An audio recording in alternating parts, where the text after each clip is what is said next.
सभी विद्वतजन, मुख्य अतिथि, प्राचार्य जी, सभी कविगण, सभी को सादर नमस्ते। सर्वप्रथम आपको 75वें स्वतंत्रता दिवस की ढेरों शुभकामनाएं। मैं सबसे पहले अपना परिचय देना चाहूंगा।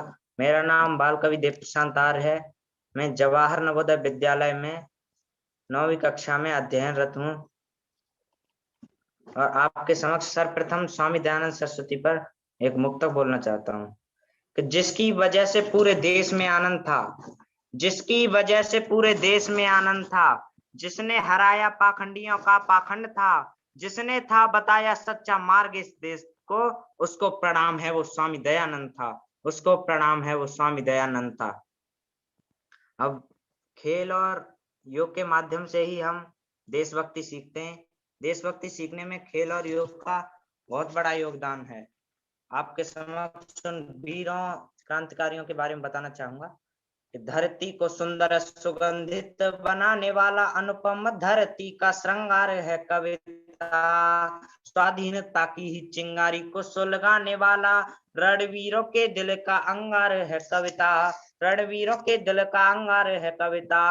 अज्ञान अंधेरे में भटके घर हिंदुस्तान, वेद मंत्र के ज्ञान का प्रचार है कविता, शत्रुओं के दल को छिन्न भिन्न करने वाले कृष्ण के सुदर्शन का प्रहार है कविता, कृष्ण के सुदर्शन का प्रहार है कविता।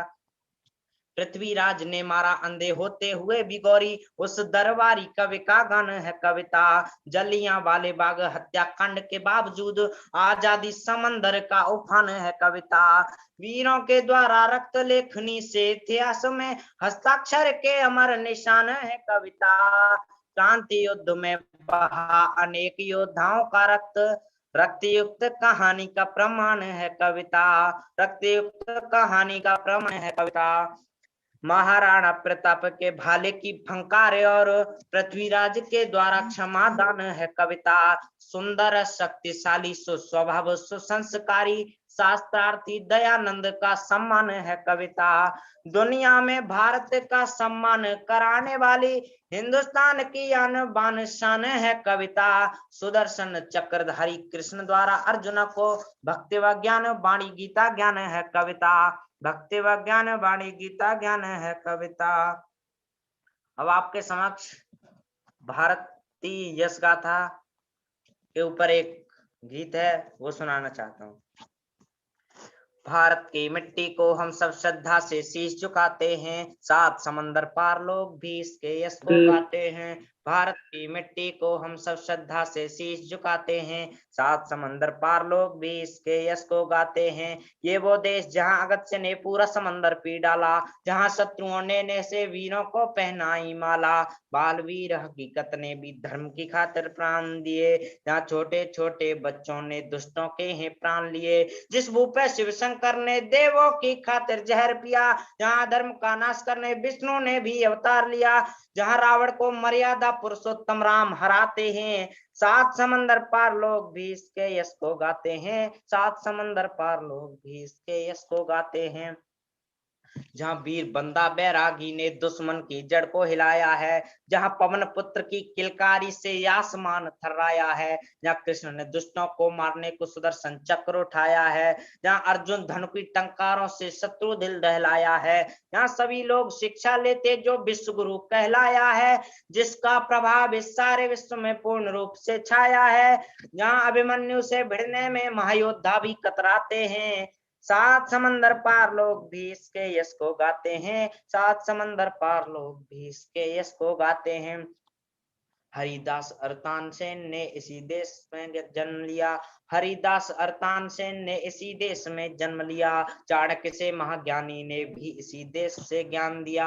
भक्ति ज्ञान सत्संग सुधा को सभी लोग यहाँ पीते थे, अमर वेद के मंत्रों में ही सभी लोग यहाँ जीते थे। विद्वानों के द्वारा घर घर यज्ञ कराया जाता था, सूर्योदय के होते ही यहाँ शंख बजाया जाता था। विद्वानों के द्वारा घर घर यज्ञ कराया जाता था, सूर्योदय के होते ही यहाँ शंख बजाया जाता था।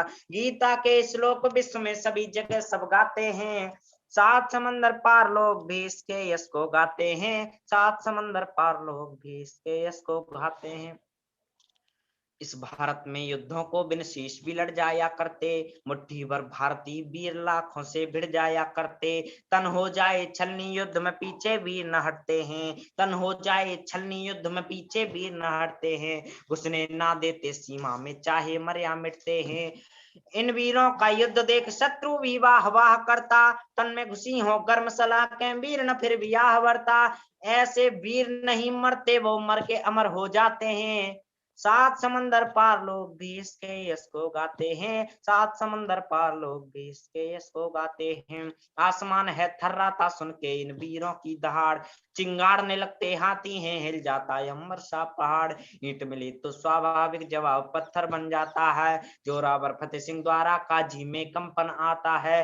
पद्मावत जौहर सा जग में कहाँ उदाहरण मिलता है, क्या इस जग में भामाशाह सा सब कुछ अर्पण मिलता है। इतिहास इन्हें ना रचता है, ये ही इतिहास रचाते हैं।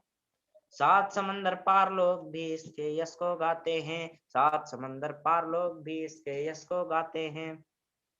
अंतिम बंद देखें। राणा सांगा शरण कौशल महाराणा का भाला प्रहार, बलिदानी हकीकत के जैसा बालक न मिले ढूंढे संसार। एकलव्य सा धनुर्धर और गुरु भक्त ना मिल पाए, अंगद सा उदाहरण मिले कहाँ लंका से पैर न हिल पाए। इन भी राम भक्त हनुमंत शक्ति पंक्ति में व्यक्त न कर सकूं, इन वीरों का गान सागर गागर में कैसे भर सकूं। यहाँ सरदार भगत सिंह माटी में बंदूक को गाते हैं, सात समंदर पार लोग भी इसके यश को गाते हैं, सात समंदर पार लोग भी इसके यश को गाते हैं, सात समंदर पार लोग भी इसके यश को गाते हैं। अटल का बहुत बहुत धन्यवाद, बहुत बहुत आभार, मुझे बोलने का समय दिया। जय हिंद, जय भारत।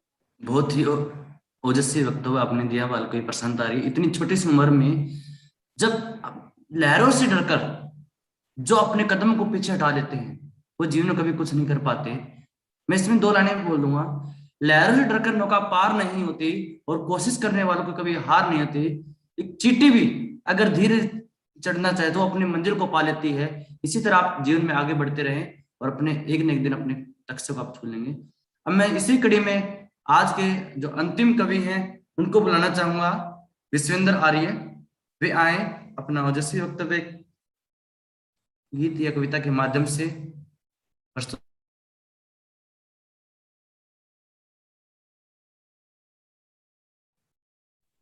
Open the mic. सभी को नमस्ते। जैसा कि आप सभी को विदित है कि आज हम अपना 75वां स्वतंत्रता दिवस मना रहे हैं, तो सबसे पहले मैं आप तीनों संगठनों को की शुभकामनाएं देना चाहता हूं। और जो कि आज का हमारा मुख्य बिंदु है खेल और योग, जो कि हमारे जीवन में बहुत ही महत्वपूर्ण है। एक दार्शनिक हुए सुकरात, उन्होंने भी कहा है स्वस्थ शरीर में ही स्वस्थ मस्तिष्क का विकास होता है। जो हमारा शरीर जब तक स्वस्थ नहीं